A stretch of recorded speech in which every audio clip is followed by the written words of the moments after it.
감사합니다. 제가 오케스트라 연주해야 한 지휘자 같네요. 박수를 길게 쳐주셔서 너무 감사합니다. 제가 이 사강지방에 와가지고 느끼는 게 에너지입니다. 뭐 찬양하는 분들도 에너지, 밝은 에너지를 줘가지고 굉장히 좋았어요. 근데 오늘 또 여성교회 찬양을 보니까 좋은데요. 여기 땅이 좋은가요? 좋은 에너지를 느낄 수 있어서 아주 행복합니다. 이 저녁에도 주께서 우리에게 주신 말씀을 좀 기대하는데요. 같이 기도하겠습니다. 하나님, 부족한 종을 오늘도 세우셔서 하나님의 말씀을 전하게 해주시니 감사합니다. 사강지방에 있는 23개 교회 성도들이 함께 모여 하나님을 예배하는 이 시간이 얼마나 아름다운지요. 하나님, 합력하여 선을 이루게 하시는 하나님의 능력을 우리는 오늘 기다리고 있습니다. 주님은 우리를 그리스도의 손과 발이 되도록 만들기 위해 오늘 우리를 불러주셨습니다. 하나님, 부족하기 이를 데 없는 사람들이 오니 하나님의 숨을 우리 속에 불어넣어 주셔서 하나님의 생기를 따라 살아가는 멋진 사람들이 되게 도와주옵소서. 오늘 이 저녁에도 마음의 소망을 품고 주 앞에 나온 모든 사람들의 소원을 들어주시고 작은 일에도 만족하고 기뻐하고 감사할 줄 아는 새 사람들이 되도록 이끌어 주옵소서. 예수님의 이름으로 기도하옵나이다. 아멘. 어제 여러분 제가 했던 이야기 가운데 우리가 하나님의 형상대로 지음받았다는 말이 무엇인지 기억나세요? 어떻게 살아야 한다고 그랬죠? 예, 다들 이제 각자 대답을 이제 하셨습니다. 그냥 간단하게 얘기하면 다른 사람들이 나를 통해 하나님을 느낄 수 있도록 살면 참 좋겠다. 이게 이제 인간의 소명이란 말이에요. 여러분, 어떤 사람이 예수를 믿는다고 하는데 아주 사납고 이기적이고 그러면 여러분 사람들이 나를 통해 하나님을 볼까요? 못 볼까요? 볼 수가 없죠. 그렇죠? 하나님을 느끼도록 해주기 위해서는 내 마음이 먼저 다른 사람들에게 활짝 열리기 시작해야 합니다. 그리고 여러분, 나 좋을 대로 사는 사람을 통해서 사람들이 하나님을 볼 리가 없습니다. 언제나 다른 사람들을 복되게 하려고 마음 쓰는 사람들을 통해서 사람들은 하나님을 느끼게 마련이겠죠.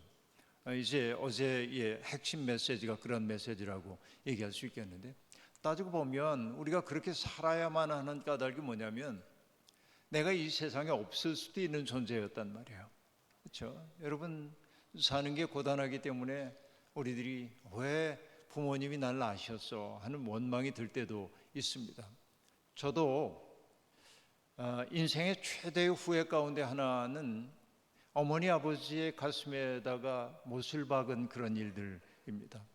가난했거든요. 우리가 내가 원하는 일을 다 해줄 만큼 부모님이 경제적 능력도 없고 아무런 능력이 없어요.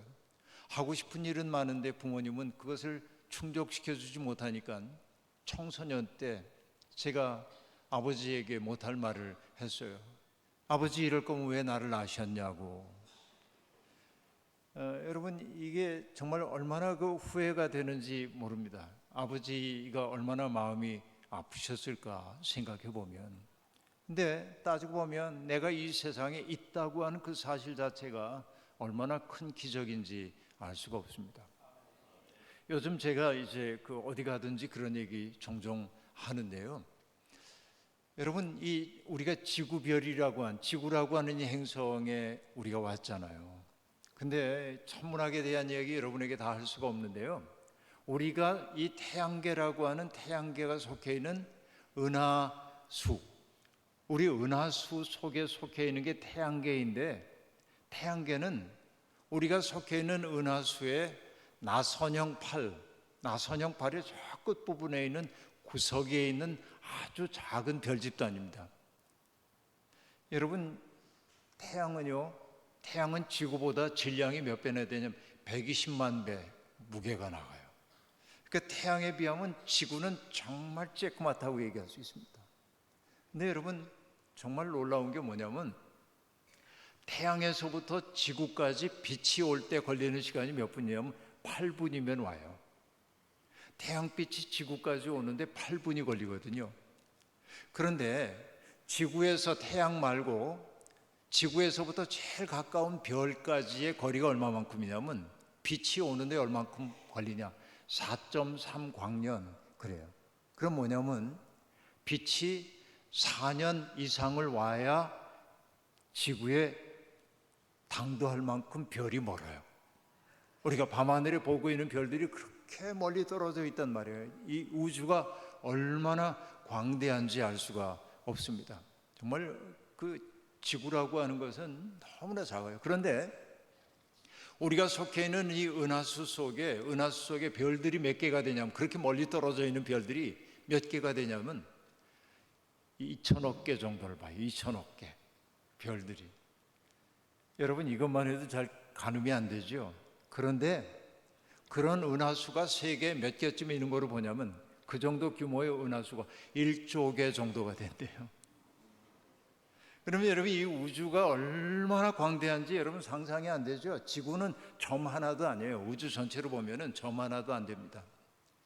그런데 여러분, 인간의 과학기술이 아직까지 밝혀낸 바에 의하면은 어딘가에 지적인 생명체가 있을 거라고 짐작은 하지만은 인간은 지금까지 어떤 과학기술을 통해서도 세상에서 생명의 흔적을 발견한 적이 없습니다. 지금까지 우주 공간에서. 그 얘기는 뭐냐면 이 지구라고 하는 것이 얼마나 놀라운 신비인지 모릅니다. 그러니까 여러분, 여기 우리가 물 한 컵이 이렇게 있는데 여기 흐르는 물 한 컵이 있다는 것도 기적이고요. 우주적으로 보자고 한다면. 그리고 봄이 되어 가지고서는 대지를 뚫고 새싹 하나 돋아 나오는 것도 우주적 기적 중의 기적이고요. 이렇게 확장해 본다고 한다면 내가 이 세상에 없지 않고 있다고 하는 사실은 우주의 기적 가운데 기적이다 하는 얘기예요. 그러니까 사람들은 뭐라고 생각하냐면 걷지 못하던 사람이 걷는 걸 보면 기적이라고 얘기해요. 어떤 사람이 물 위를 걷는 것을 보면 기적이라고 얘기합니다. 그런데 여러분, 내가 이 세상에 있다는 사실이 기적인 줄은 몰라요. 이게 인간의 어리석음이에요. 그 유대인의 기도문 가운데 어떤 말이 있냐면 우리는 기적들 사이를 앞 못 보는 사람처럼 스쳐 지나갑니다 하고 말하는 거예요. 그러니까 여러분, 따지고 보면 제가 그런 생각을 하다 보니까 여기 물 한 컵이 있는데 물 한 모금을 마실 수 있다는 게 얼마나 신비한 기적인가 이게. 그래서 어디 가면은 흘러가는 물을 바라보면 와, 내가 지금 기적을 바라보고 있구나. 여러분, 제가 종종 인용하는 시가 있는데 구상 선생님이라는 분이 인용한 시인데 그분이 이렇게 노래를 합니다. 내 눈에 끼었던 무명의 백태가 벗겨지는 순간 만유일체가 말씀임을 깨닫습니다. 그리고 이렇게 얘기합니다. 노상 무심하게 보아오던 손가락이 10개인 것도 놀라웠고, 그리고 올 밑에 피어나는 개나리꽃이 부활의 시범을 보듯 사뭇 황홀합니다. 그렇게 말하는 거예요. 여러분, 뭐 개나리 피는 게 뭐가 그렇게 신기해? 봄이니까 피었지. 여러분, 단풍 든 거 뭐 그렇게 놀라워? 가을이니까 단풍 들었지. 여러분, 이거 뭐냐면 이게 바보들이에요. 어떻게 보면 이게 얼마나 신비한 사건들인지 모릅니다. 그러니까 여러분, 내 인생이 고달파요. 살다 보면 오죽하면 여러분, 시편 시인이 얘기하지 않아요? 사람이 강건하다고 해도 7, 80년 이렇게 산다고 하는데 그 연수의 자랑은 뭐라고 얘기해요? 수고와 슬픔뿐이니 마치 화살처럼 날아간다고 얘기합니다. 여기 연세 드신 분들, 그죠?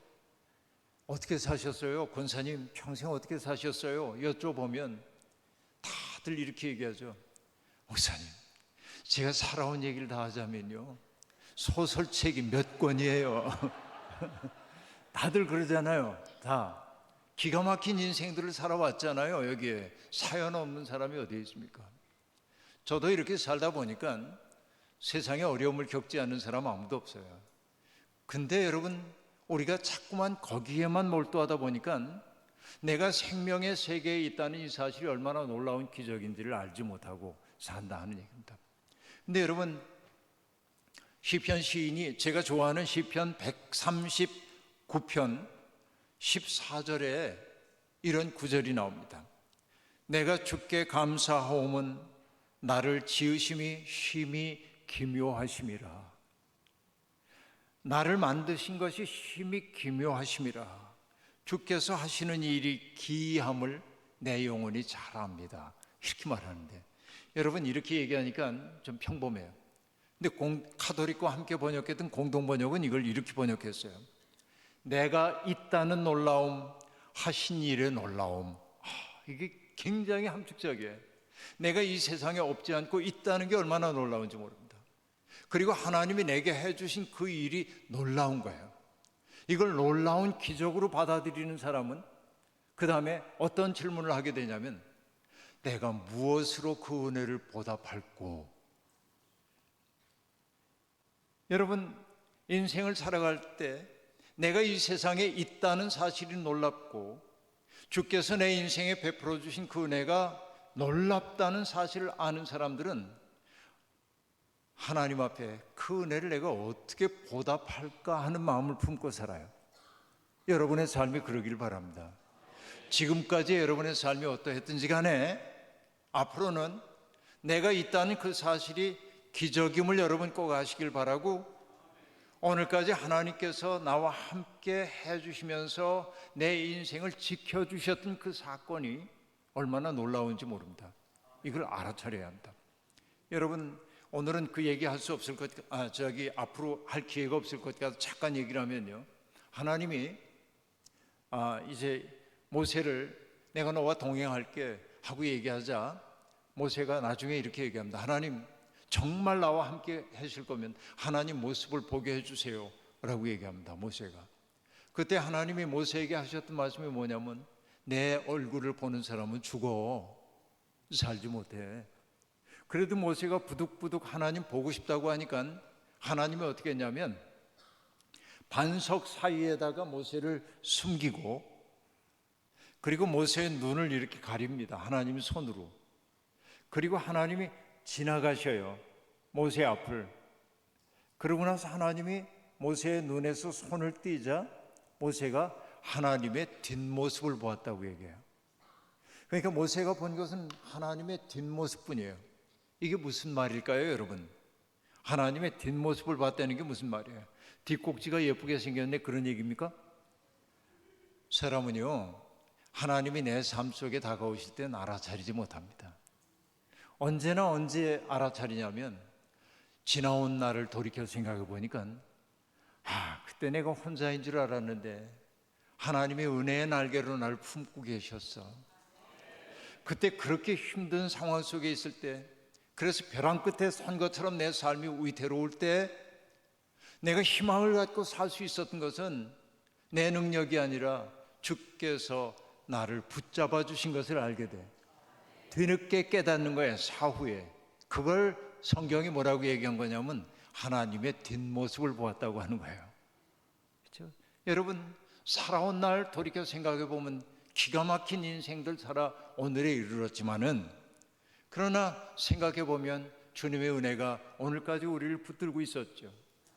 자, 두 가지 얘기했어요, 그죠? 내가 있다는 놀라움, 또 하나는 뭐예요? 하신 일의 놀라움. 이것을 정말로 놀랍게 경험하는 사람들은 어떤 마음으로 산다고요? 주의 은혜에 내가 어떻게 보답할까? 내가 주님의 은혜를 어떻게 보답하며 살면 좋을까? 이 질문을 하며 산단 말이에요. 하나님에게 내가 뭘 얻어낼까를 묻는 것이 아니고 하나님의 은혜에 내가 어떻게 보답할까 하고 산다는 거죠. 근데 여러분, 이 마음을 품은 사람들을 일컬어 뭐라고 하냐면 하나님 나라 백성, 그러는 거예요. 내 마음속에 하나님 나라가 이루어졌기 때문에 그래요. 여러분, 질문입니다. 하나님 나라 가고 싶으시죠? 가고 싶지 않으세요? 하나님 나라 다 가고 싶으시잖아요. 하나님 나라가 어떤 곳일까요?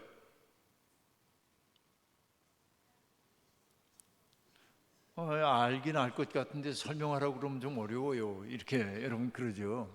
여러분, 제 어머니가 1985년에 세상을 떠나셨습니다. 저희 어머니가 그 1915년생이시기 때문에 연세가 꽤 많으신데 70 겨우 되셔가지고 돌아가신 건데 71살에 뭐 사실은 그 병원에서 아주 오래전에 어머니 한 2개월밖에 못 산다는 그런 이야기를 듣고 막내 아들은 내가 아직도 초등학교도 들어가기 전이었는데 어머니가 돌아가신다고 생각하니까 기가 막혔는데 그 부흥에 왔던 어느 여자 집사님이 예수 믿으면 나을 수 있다고 그래서 어머니는 아무것도 모르고 예배당에 가셔서 그냥 일주일 계속되고 있는 부흥회에서 성경도 찾을 줄도 모르고 그리고 찬송가도 부를 줄 모르지만은 그냥 우셨어요. 하나님 앞에 엎드려서 기가 막혀서 막내 아들 제가 8남매 중에 막내인데 막내 아들 이거 놔두고 이제 떠난다고 생각하니까 그냥 우셨는데 마지막 날 그 부흥회 오셨던 분이 우리 집에 와가지고서는 어머니를 위해 기도해 주셨습니다. 그런데 여러분 자세히 얘기하지 않겠습니다만은 어머니에게 기적이 일어났고 서울역 앞에 있었던 세브란스 병원에 옛날에 1960년입니다. 세브란스 병원에서 2달밖에 못 산다고 했던 어머니가 25년을 더 살고 가신 거예요.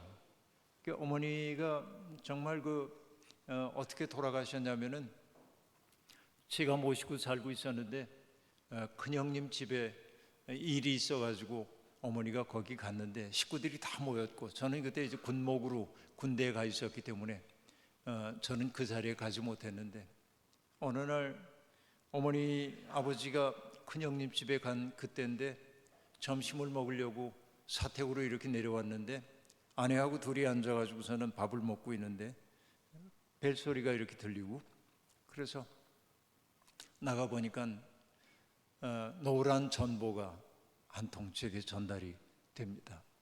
뭐라고 적혀 있냐면 뭐 7글자인가 그런데 어머니 사망 급내요 그렇게 어머니가 돌아가셨다고 빨리 오라고.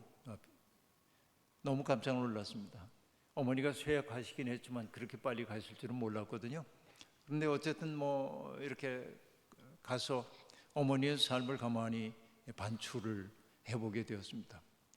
근데 생각해 보니까 어머니의 죽음은 그래요.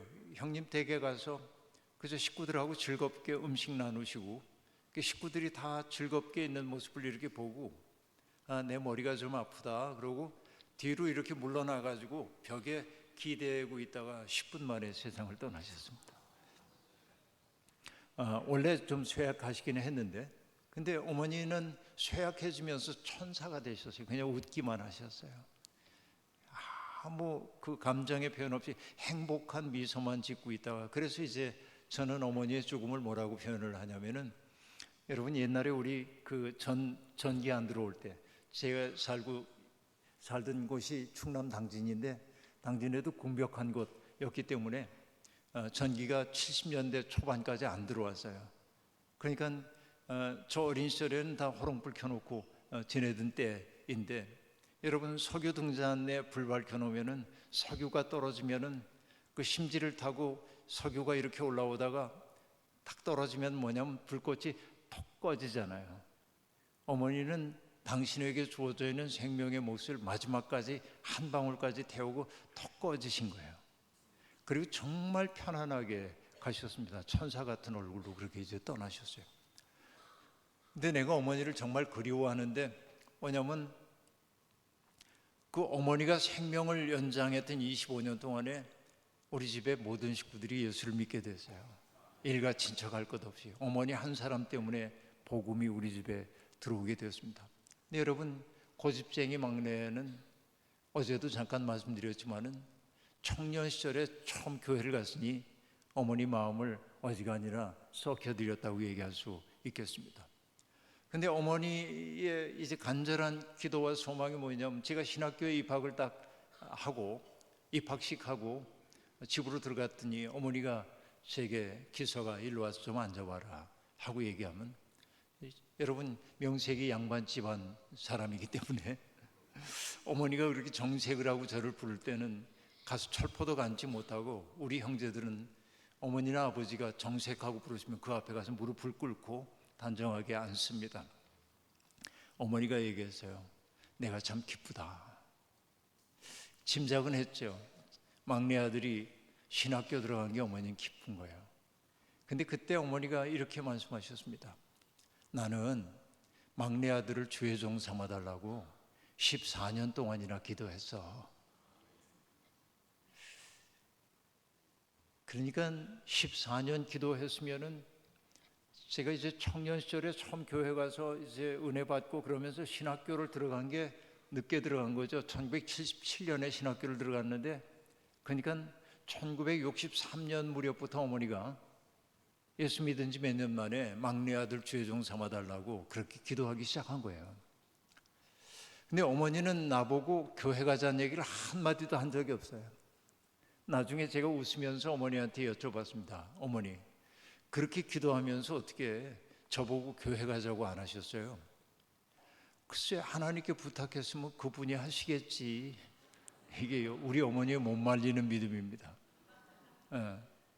그러니까 그 어머니가 돌아가시고 나니까 저를 위해 전폭적으로 기도해 주던, 그래서 여러분 저는 증언할 수 있어요. 여러분, 어거스틴이라고 하는 성인이 이 기독교 역사에서 가장 중요한 신학을 만든 분이기도 한데요. 어거스틴이 굉장히 똑똑한 사람인데 방황을 하자 따가스테라고 하는 북아프리카에 있는 그곳에서 어느 날 어머니 모니카가 주교를 찾아와서 부탁합니다. 내 아들이 너무 방황하고 있으니까 주교님이 좀 충고를 좀 해주세요. 그때 그 주교가 뭐라고 얘기하냐면, 눈물의 기도로 키우는 자식은 망하는 법이 없습니다, 이렇게 말하거든요. 그러니까 이건 모니카가 들었던 그 얘기인데, 우리 어머니가 그 말을 알았을 리가 없는데, 어머니는 하나님을 확실하게 신뢰했기 때문에 하나님 앞에 막내 아들을 맡겨놓고 한 번도 불안한 적이 없었던 거예요. 그리고 여러분, 제가 이제 84년에 목사 안수를 받았단 말이에요. 목사가 되어서 사는 거를 1년을 딱 보고 어머니는 세상 떠나셨어요. 어머니의 소원 다 이루어진 거예요, 그때. 근데 여러분, 이상하게 어머니가 꿈속에 한 번도 안 나타나는 거야. 난 어머니 보고 싶은데 한 번도 안 나타나시는 거예요. 근데 어느 날 정말 어머니가 꿈에 나타나셨어요. 근데 제가 어머니가 돌아가신 걸 알아요, 꿈속에서. 그래서 어머니한테 물어봤어요. 어머니 계신 거 좋아요? 그래, 정말 마음이 평안하고 행복해. 그러고 가셨어요. 그리고는 다시는 안 나타나. 어머니가 저한테 얘기해 주고 가신 거예요. 나는 그래서 우리 어머니가 하나님 나라에 있다는 확신해요. 여러분, 우리 모두 하나님 나라 가야잖아요. 근데 여러분, 하나님 나라는 죽어서만 가는 게 아니라니까요. 그럼 여러분 생각해 보세요. 내가 하나님 나라를 정말로 믿고 거기 가기를 원한다고 한다면 하나님 나라에 없을 것 같은 게 뭐가 있어요? 하나님 나라에 뭐가 없을까요? 있는 거 말고 없는 거. 제가 이렇게 질문하면 언제나 정답은 정해져 있어요. 어떻게 말하냐면 요한계시록에 슬픔도 눈물도 고통도 없는 곳. 맞아요. 하나님 나라는 슬픔도 눈물도 고통도 이별도 없어야겠죠. 그리고 또 뭐가 없을까요? 네, 죄와 사망도 없을 거고요. 감지사님 말씀하셨어요. 또요. 그래서 제가 이렇게 얘기합니다. 구체적으로 얘기하려고. 하나님 나라에 음식물 쓰레기가 있을까요? 없을까요? 하나님 나라에 공해가 있을까요? 없을까요? 그렇다고 한다면, 우리가 하나님 나라를 믿는 사람이라고 한다면 하나님 나라에 없을 것 같은 것을 내 삶 속에서 없애며 살기 시작해야 돼요. 그러니까 우리가 하나님 나라를 바란다고 얘기하면서 하나님 나라와 무관한 삶의 방식을 사는 사람들이 너무 많단 말이에요. 이게 우리의 모순된 모습이라고 얘기할 수 있어요. 그러니까 하나님 나라에는 미움이 없을 거예요. 그럼 내 삶 속에서 미움을 없애려고 애를 쓰기 시작해야 돼요. 여러분, 저하고 아주 절친한 형님인데 오랫동안 뭐 벗처럼 지내온 분이긴 합니다만 시인이에요. 안국의 중견 시인입니다. 그 시인이 썼던 시 제목 가운데 하나가 이런 제목이 있습니다. 천국에는 아라비아 숫자가 없다. 그런 제목입니다. 근데 그 시의 내용과는 아무 관계없이 상상을 해보는 거예요. 제가 천국에 아라비아 숫자가 없다. 저는 이 말이 크게 와닿아요. 왜냐하면 지금 우리가 살고 있는 세상에 지옥을 만들고 있는 건 뭐냐면 아라비아 숫자예요. 어떤 얘기냐면 우리 어릴 때부터 여러분 늘 석차 등수 매기는 거 점수 여기에 시달렸잖아요. 그렇죠?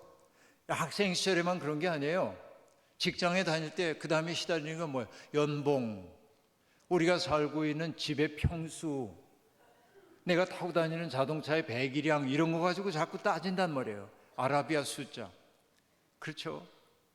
그래서 여러분 우리 저 어렸을 때 이렇게 시골에 살 때는 글자를 모르는 분들이 굉장히 많았으니까 옛날에 우리 제 형이 저보다 12살이 많으신데 바로 위에 형이 큰 형님은 훨씬 더 많으시고 근데 저희 집 식구들이 공부를 좀 잘했어요. 학교에서 1등하고 그럽니다. 그러면 이제 우리 형이 이렇게 지나가면은 밭에서 이렇게 호미질을 하고 있던 동네 할머니가 묻는 거예요. 기영아, 너 몇 등 했어? 1등 했슈. 그러면 이놈 새끼 100등은 해야지 1등이 뭐야.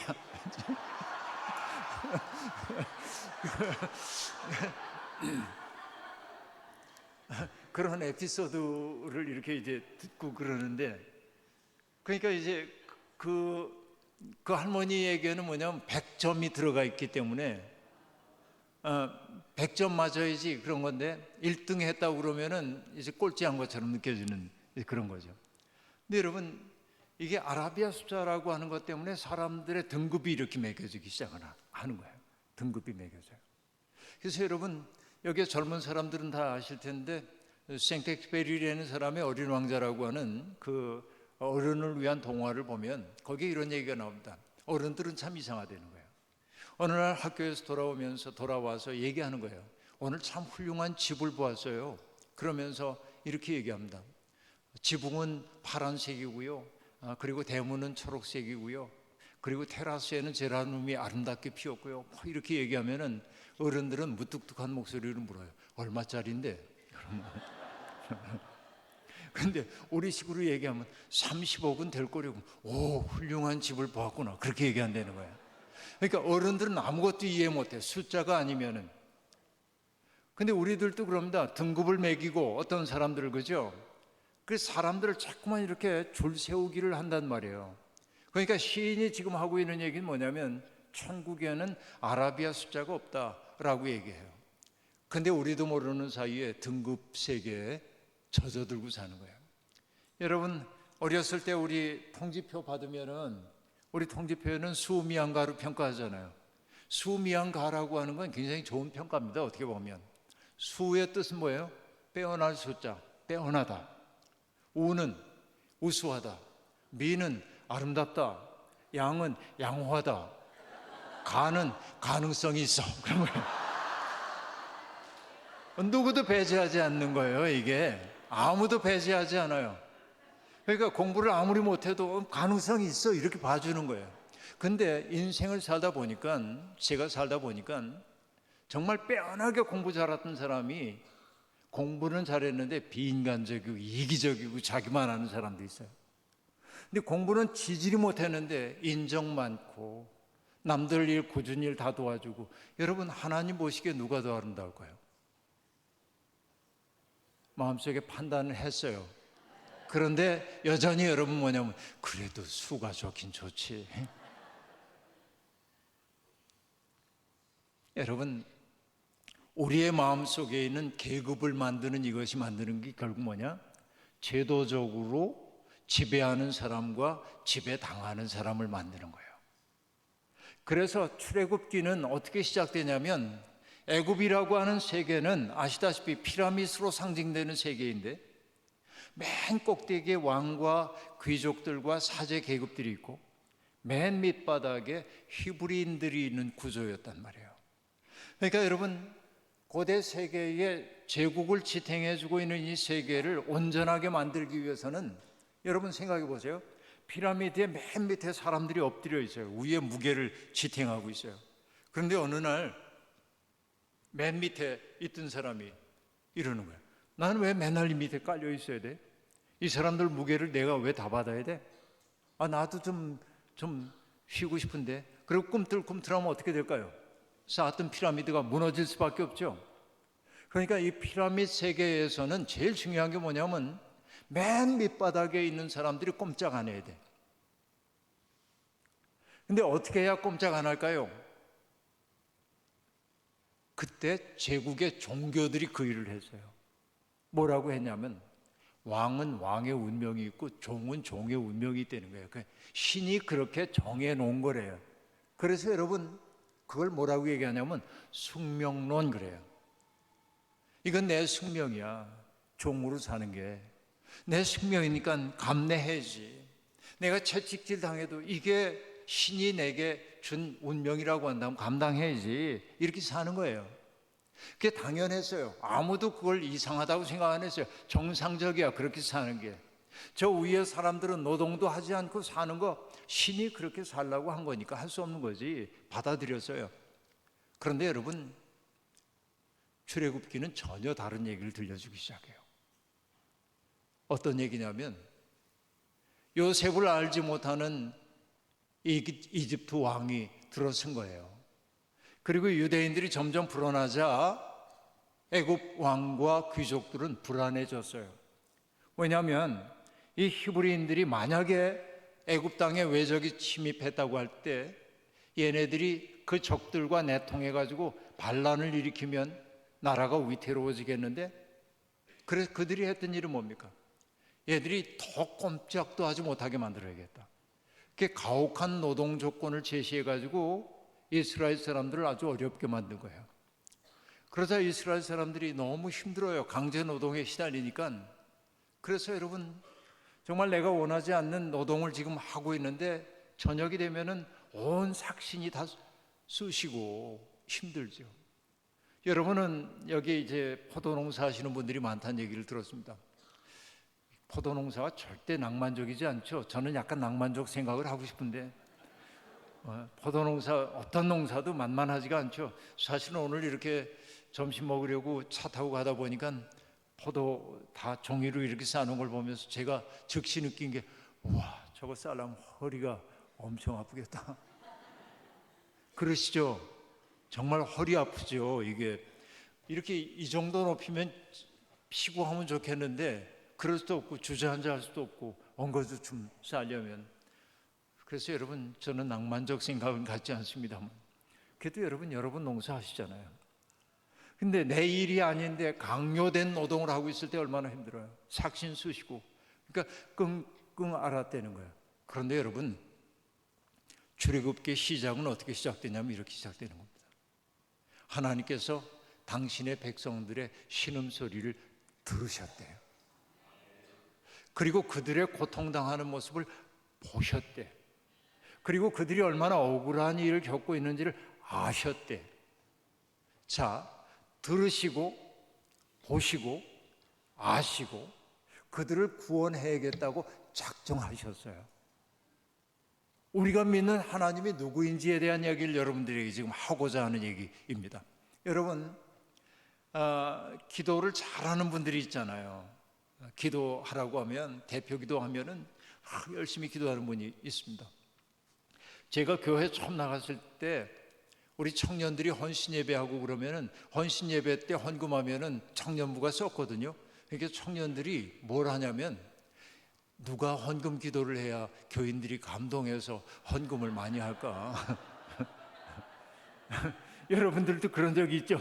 이제 그래요. 그러면 우리는 이구동 돈이 할 것도 없어. 딱 한 사람이 있었어요. 그 누나, 아니 제가 아니고 어떤 누나가 있어요. 일찍이 고아로 살았던 분이기 때문에 마음에 서러움이 많아. 그러니까 하나님 아버지에 대한 이 마음이 간절해. 그러니까 이 누나가 기도만 하면 울먹울먹 기도하면 다 감동이야. 그러니까 그 누나가 언제나 기도해야 돼. 지금도 그 어조가 떠올라요. 그 기도가. 근데 여러분, 기도는 유창하게 하는 게 기도가 아니에요. 끊이지 않고 따발총처럼 나오는 게 기도가 아니에요. 제 마음에 깊은 울림을 주었던 기도는 과장 보태서 얘기하자면 5분에 한마디씩 하는 기도여서 생각하고 한마디 하고 한참 생각하다 또 한마디 하려고. 근데 그 기도가 그렇게 감동스러웠어요. 근데 여러분, 우리가 잊지 말아야 될 것은 뭐냐면 하나님은 이 땅에서 들려오는 신음소리를 당신의 나라가 임하소서라는 기도로 들으신단 말이에요. 그러니까 하나님은 요창하고 화려한 기도에 응답하시는 분이 아니라 진실한 기도를 들으시는데, 그 진실한 기도라고 하는 것은 여러분, 마음이 담긴 신음소리도 진실한 기도예요. 생각해보면 간단해요.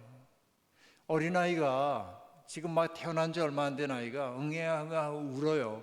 그러면 엄마는 금방 알아요. 얘가 배가 고프구나. 알아차리잖아요. 그렇죠? 얘가 기저귀 갈아달라고 울고 있구나. 알잖아요. 근데 엄마가 이렇게 얘기합니까? 지금 태어난 지 한 달밖에 안 돼. 야, 말을 똑바로 해야 내가 알 거 아니야. 배고프면 배고프다고 해. 너 기저귀 갈아달라고 얘기를 해 내가 알 거 아니야. 안 그러잖아요. 알아차리잖아요. 하나님이 알아차리신다니까. 그렇죠? 내가 유창하지 않아도 괜찮아요. 하나님은 알아차려요. 내 진정을 나타내면. 그러니까 여러분, 하나님은 우리의 신음, 그러니까 난 기도를 못해 그런 소리 하지 마세요. 괜찮아요. 하나님 한마디만 하고 있어도 다 아셔요. 그분은. 근데 우리가 부르짖는 건 뭐냐면 내가 정말 정말로 하나님을 찾고 있는지를 나 스스로 납득하기 위해 부르짖어야 할 때가 있는 거지. 그렇죠? 그러니까 하나님은 땅에서 들려오는 신음소리를 기도로 들으시는 분이란 말이죠. 그러니까 하나님이 이 세상을 바꾸려고 그러는 거예요. 그렇죠?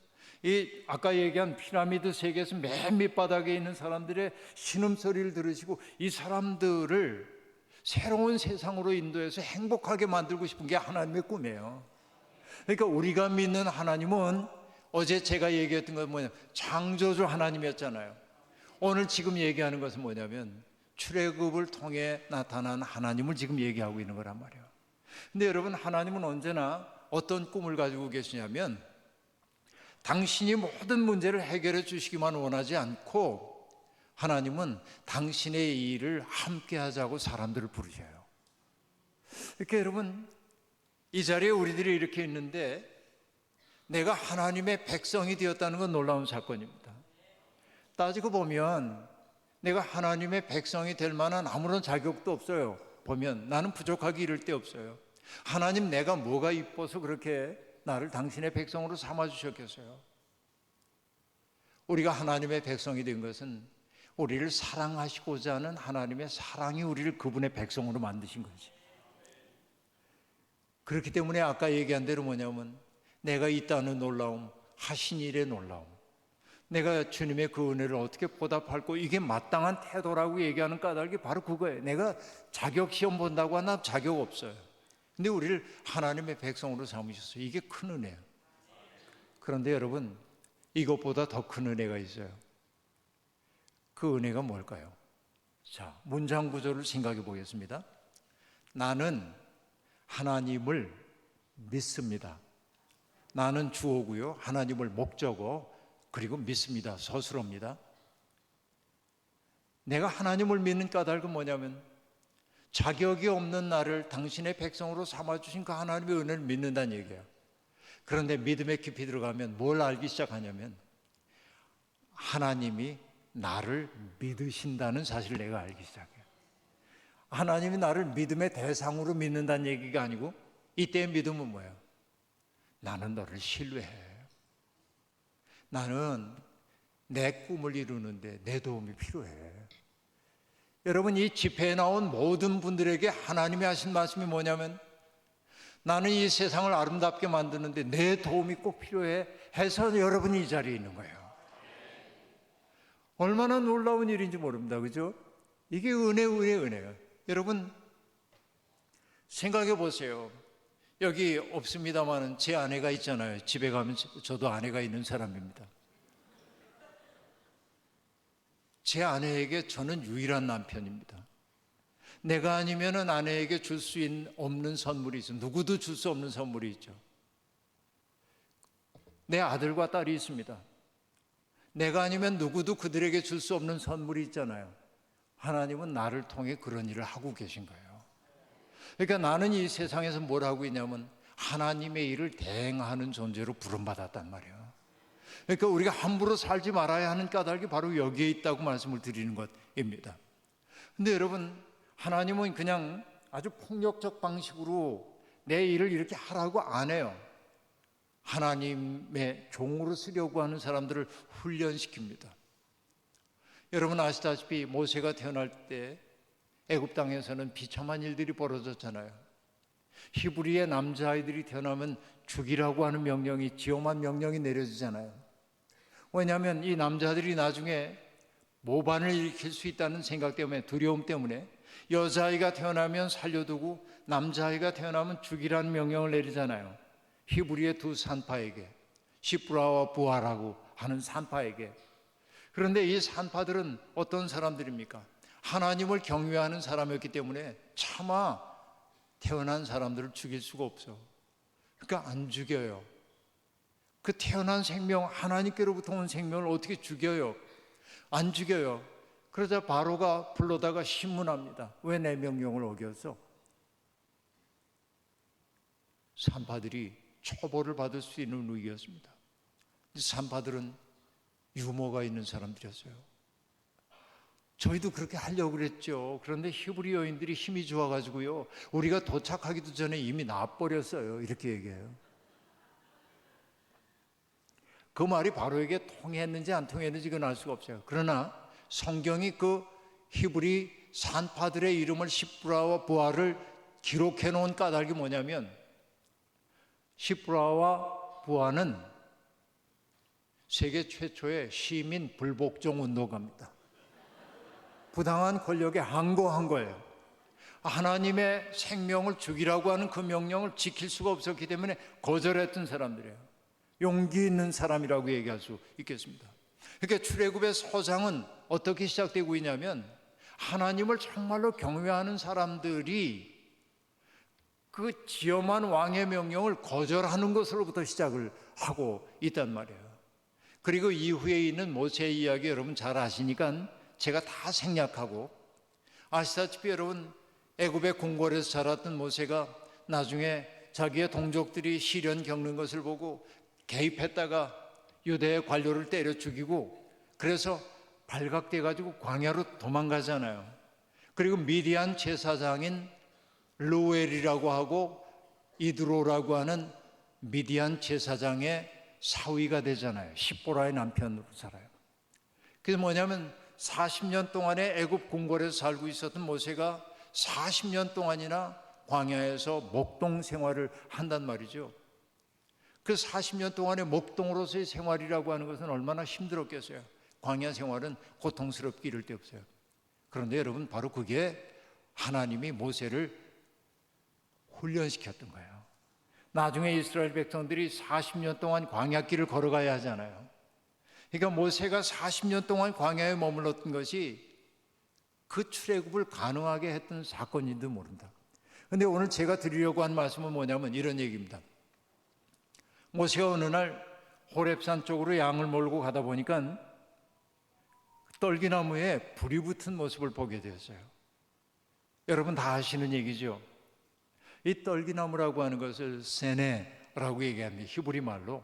떨기나무는 어떤 나무하고 비슷하냐면, 이것도 불 붙은 떨기나무처럼 보이는데 개나리 비슷한 관목이에요. 그러니까 목질부 같은 것들이 나무의 형태를 갖추지 못하는 그냥 그 개나리 같은 거라고 여러분 보시면 됩니다. 쬐끄만 거예요. 그러니까 이 세네라고 불리는 떨기나무라고 하는 것은 뭐냐면 목재로 쓸 수도 없고 그늘을 드리워주지도 못하고 짐승들의 먹이도 되지 못하고 보잘것없는 거예요. 그래서 여러분, 광야에 이제 건기가 찾아오면은, 비가 내리지 않으면 그 떨기나무가 바짝 마르겠죠, 광야에서. 그리고 뜨거운 햇빛이 내리비치고 광야에 바람이 막 불고 그럼 얘들이 이렇게 막 부딪힐 거 아니에요. 그러다가 자연 발화되는 경우가 더러 있었대요. 그럼 어떻게 되는 거예요? 불이 나면은 바짝 말라있는 나무니까 어떻게 될까요? 호루룩 타서 재로 변해버리고 말잖아요. 모세는 그날도 보니까 떨기나무에 불이 붙은 것을 봤어요. 아, 저기도 불이 붙었네 하고 가다가 문득 이상한 느낌이 들어서 보니까 여전히 타고 있어요. 이상한데 저거 왜 재가 되지 않지? 다가가요. 그때 어떤 소리가 들려옵니까? 모세야 모세야, 내가 서 있는 땅은 거룩한 땅이니 내 발에서 신을 벗어라 하는 소리가 들려옵니다. 모세가 그 앞에 엎드립니다. 그런데 여러분, 이게 굉장히 중요한 의미를 가지고 있어요. 떨기나무가 있는데 이게 떨기나무입니다. 평상시 같으면 어떻게 돼요? 햇빛에 의해서 자연 발화가 되면 재로 변해버려야 합니다. 그런데 이 떨기나무가 빛이 나고 있습니다. 이 말의 의미는 뭐냐면, 애굽 땅에서 떨기나무 취급을 받고 있었던 사람들, 어떤 사람들이에요? 히브리인들이에요. 강제노역에 시달리고 있던 떨기나무 취급받던 사람들, 태양신의 나라라고 하는 그 나라에서 호로록 타서 사라져버려도 아무도 신경 쓰지 않는 사람들이 바로 떨기나무란 말이에요. 그러니까 이스라엘 사람들의 처지가 떨기나무하고 똑같았던 거예요. 그런데 하나님은 어떻게 하셨냐면 떨기나무를 불태워버린 게 아니라 그들 속에 임재함으로 밝게 빛나게 하신 거예요. 우리가 믿는 하나님이 여러분 얼마나 아름다운 분인지를 보여주는 거예요. 그러니까 여러분, 세상은 잘난 사람들만을 보장해 주는 게 고대 세계의 신들입니다. 그런데 우리가 믿는 하나님은 뭐냐면 가장 낮은 처지에 있는 사람, 천대받고 있는 사람들에게 오셔서 그들을 빛나는 존재로 만드신단 말이에요. 이게 지금 이 자리에 계신 분들도 세상적으로 보면 굉장한 분들이 아닐 수도 있습니다. 어떻게 보면 떨기나무일 수도 있습니다. 그런데 하나님의 영이 여러분과 함께하면 여러분도 빛나는 존재가 되는 거예요. 어제 얘기한 대로 하자고 한다면 하나님이 존재한다는 사실을 사람들에게 느끼게 만드는 사람이 된단 말이죠. 이 떨기나무 불꽃 속에 나타나신 하나님을 여러분 생각을 해보세요. 떨기나무는 애굽 땅에서 천대받고 있던 사람들의 일종의 상징이기도 한데 그들은 타버릴 수 있는 존재인데 하나님은 그들을 불태워버리지 않고 빛나게 하신다. 여러분, 하나님의 마음이 우리 속에 들어오면 우리가 그렇게 되는 거예요. 우린 그 일에 초대를 받았단 말이죠. 그리고 여러분, 하나님은 모세에게 얘기합니다. 내가 내 백성들이 어려움을 겪는 걸 내가 봤어. 그래서 내가 그들을 구원하려고 그래. 모세가 당황합니다.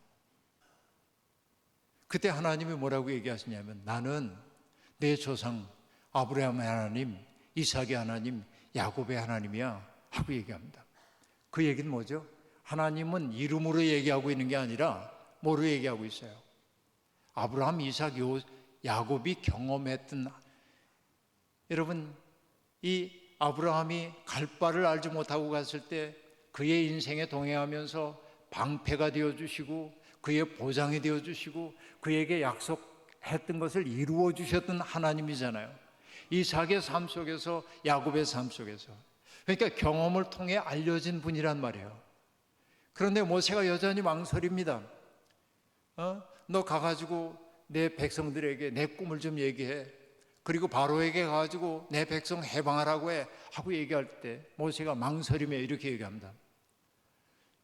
내가 누가 날 보냈다고 하면 사람들이 내게 물을 겁니다. 그 신의 이름이 뭔데? 하고 얘기하면 제가 뭐라고 할까요? 그때 하나님이 당신의 이름을 처음으로 얘기합니다. 그 이름이 뭐죠? 나는 스스로 있는 자니라 그래요. 여러분, 스스로 있는 자란 말이 무슨 뜻인지 아시겠어요? 어렵죠? 철학적 개념이죠. 사실은 이 나는 스스로 있는 자라고 하는 이 말은 히브리어로 얘기하면 어떻게 되냐면 아크에 에크에 아슈에로 에크에 그렇게 되어 있어요.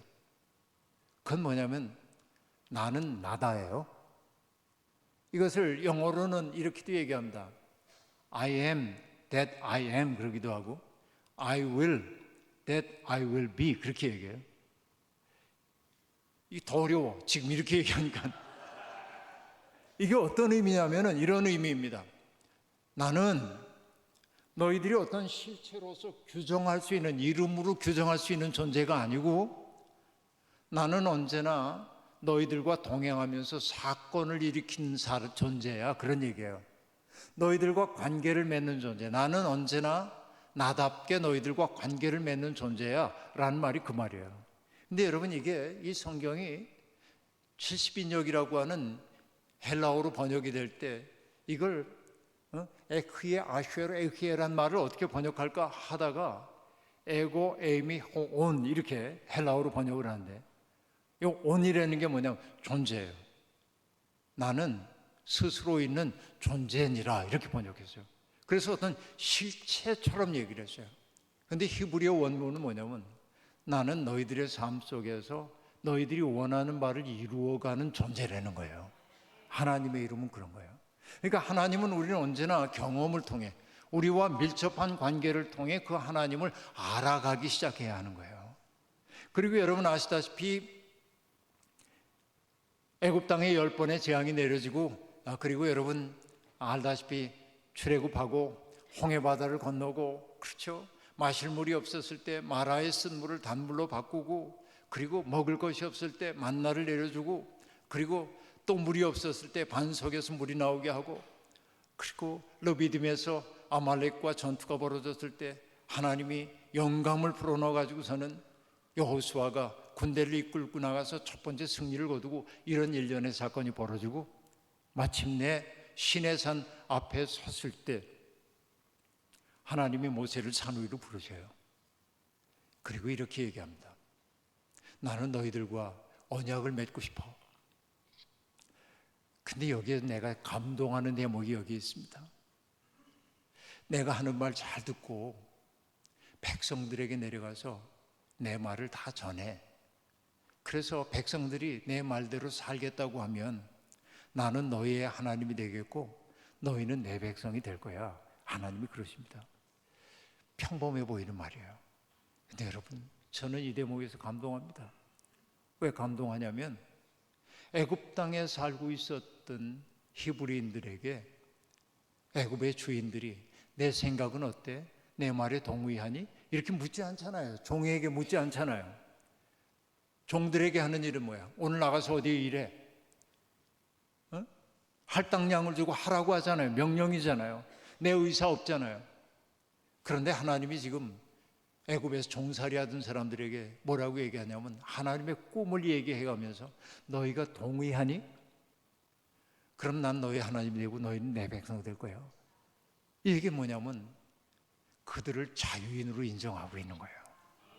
자기의 생을 스스로 선택할 수 있는 자유인으로 인정하고요. 이미 여러분 절대적인 하나님이 당신의 뜻을 일방적으로 보고할 수도 있습니다. 그러나 하나님 그러기를 원하지 않아요. 왜? 우리와 사랑의 관계를 맺고 싶어요. 강요하는 게 아니고 싶어요. 그리고 여러분 고대 세계에서 신의 뜻은 누구만 알았냐면 왕과 사제 계급만이 아는 거예요. 그런데 하나님은 뭐라고 얘기합니까? 모든 백성에게 내 뜻을 알리래. 민주화가 일어나는 거예요. 누군가가 하나님의 뜻에 대한 정보를 독점하는 걸 원하지 않은 거예요. 그렇게 해서 모든 것을 백성들이 다 알고 동의를 하게 될 때 우리가 언약을 맺게 될 거예요. 근데 언약을 맺게 될 때 우리가 가져야 할 꿈이 있어. 그건 뭐냐? 너희가 제사장 나라가 되어야 하고 거룩한 백성이 되어야 돼. 그렇죠? 여러분 어떻게 보면요, 세상에서 가장 천대받고 있던 사람들, 종살이하고 있던 사람들에게 하나님이 뭐라고 얘기하냐면은 너희들이 이 세상 사람들을 구원하는 제사장 나라가 되어야 되는데 왜? 서럽고 아픈 거 너희들이 경험했잖아. 그렇죠? 천대받은 경험이 있잖아. 그러니까 천대받는 사람들의 고통을 알 거 아니야. 그래서 여러분, 율법 속에 담겨 있는 얘기는 뭐냐면 어려움을 겪는 사람들을 잘 돌보라는 거예요. 너희들도 애굽 땅에서 종로로 타지 않았느냐? 그러니까 오늘 고통받고 있는 사람들을 잘 도와야 된다는 거예요. 바로 그게 제사장 나라가 되는 거예요. 근데 그렇게 살기 위해서 필요한 일은 뭡니까? 거룩한 백성이 되어야 돼요, 먼저. 근데 레위기 19장에 의하면 거룩한 백성이 되라고 하면서, 여러분, 거룩한 게 어떤 게 거룩한 거예요? 일주일에 2번 철야기도 하고 성경을 매일 50장씩 읽으면 거룩합니까? 저는요, 성경 많이 읽고 오만에 빠진 사람들 많이 봤어요. 기도 생활을 엄청 많이 하기 때문에 기도 생활 자기만큼 안 하는 사람, 무시하는 사람 많이 봤어요. 영적인 문제예요, 이게. 그런데 성경은 어떤 게 거룩하다고 얘기하냐면, 레위기 19장에서 보면 밭에서 추수할 때 밭에 한 모퉁이는 남겨둬. 너희 가운데 살고 있는 고아와 과부와 나그네 몫이야. 그들이 굴욕감을 느끼지 않고 살 수 있도록 해주는 게 거룩함이야. 앞을 보지 못하는 사람 앞에다가 골탕 먹이려고 걸림돌 놓지 마. 이게 거룩한 삶이야. 듣지 못하는 사람이라고 그를 저주하는 말 하면 안 돼. 그게 거룩한 삶이야. 일꾼에게 품삯 떼어먹지 않는 게 거룩한 삶이야. 그건 뭐예요? 하나님이 우리에게 바라시는 거룩함이라는 게 한마디로 얘기하면 레위기 19장 18절이 얘기하는 거예요. 내 이웃을 내 몸처럼 사랑해라. 어떤 사람만 그럴 수 있냐면 서러움을 겪어본 사람만 서러운 사람들의 마음을 아는 거예요. 그러니까 하나님은 세상에서 고통받고 있는 사람들을 총하여서 그들이 아까 얘기한 대로 떨기나무 불꽃 속에서 여러분 태워버리지 않고 어떻게 했어요? 빛나게 한다고 하는 건 뭐냐? 내가 서러움을 겪어봤기 때문에 서러움 겪는 사람들의 마음을 알아차리고 그들을 따뜻하게 보듬어 주려고 할 때 우린 빛이 되는 거예요. 우리는 바로 그런 하나님에게 부름을 받은 사람들입니다. 우리는 그 하나님, 다른 하나님 믿으면 안 돼요. 다른 하나님 믿으면 안 돼요. 하나님의 마음을 알아차려야 하는 거예요. 여러분, 내가 하나님을 믿는다고 하는 말은 어떤 의미냐면 성서에 등장하고 있는 하나님의 마음과 내 마음이 일치되도록 만들어야 돼. 날마다 하나님이 세상을 어떻게 바라보실까를 봐야 돼. 그래서 여러분, 유대인 철학자인 아브라함 조수아 헤셀이라는 사람은 예언자들을 뭐라고 얘기했냐면 하나님의 눈으로 역사를 주석하는 사람들 그랬어요. 예언자는 어떤 사람이냐? 하나님의 심정을 느끼는 사람들이라고 얘기하죠. 오늘 우리가 하나님을 믿는다고 하는 말의 의미는 뭐냐면 우리를 바라보고 있는 하나님의 마음을 알아차리기 시작해야 돼. 하나님이 마음 아파하시는 일을 우리가 해결해 드리려고 애를 쓰는 게 믿음이란 말이에요. 나만 좋게 사는 게 아니고 우리가 그렇게 살게 될 때 비로소 우리는 빛나는 떨기나무가 될 거고 하나님을 비추어내는 하나님의 형상이 되리라고 생각해요. 우리의 삶이 그렇게 날마다 변형되기를 주의 이름으로 축원합니다. 자비로우신 하나님, 오늘도 우리에게 주신 말씀 가슴에 새기고 살겠습니다. 부족하기 이를 데 없는 사람들이지만 주님, 우리를 빛난 존재로 바꿔주시니 감사합니다. 하나님, 우리를 통하여 어두운 세상이 조금은 더 밝아지기를 소망합니다. 우리의 신음소리를 기도로 들으시는 주여, 우리의 기도 들으시고 우리를 천국 백성으로 삼아 주옵소서. 예수님의 이름으로 기도하옵나이다. 아멘.